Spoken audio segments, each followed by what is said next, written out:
Alright, it's day one of riding the Caubang Loop, and it's hoa hoa hoa season. It's rainy already.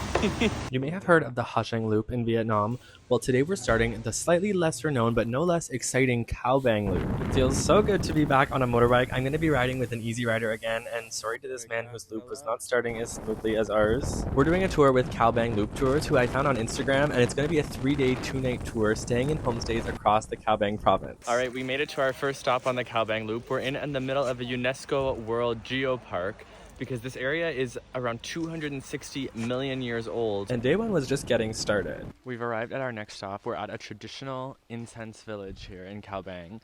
And there's about 100 families who live in this village. Everyone in the village contributes to making incense. One, it keeps up the traditional craft of the people in this area. And it does bring money to the local economy, because there's a market here once a week where people can bring their incense and sell it, mainly used for ceremonial reasons. We then headed off to our next traditional crafting village in the area where they make paper. This whole process was fascinating to watch, and they use completely natural ingredients, from binding the paper to creating the pulp, and they lay it out in sheets and stick it to the side of their house to dry for a couple of days before turning it into beautiful paper products. This family has been doing this craft for over 900 years and 9 generations. Now we're on to another village. I love this village tour. We are now in the knife forging village. So the local economy here is supported by metalsmithing and forging knives.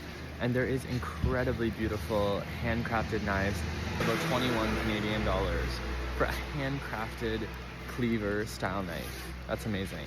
We even got to give metalsmithing a try with the owner of this business, and it was harder than it looks, trust. After having a quick bite to eat, we headed off towards our next activity. Caubang Loop Tours really started day one off with a bang, and we drove through some of the most uniquely beautiful scenery so far. Here we go, we're hiking a mountain.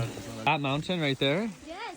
A lot of the driving on the Caubang Loop is lower in elevation than the Giang Loop, so this really reminded me of some of the tougher hikes there, but luckily we had some friendly encouragement. Beautiful.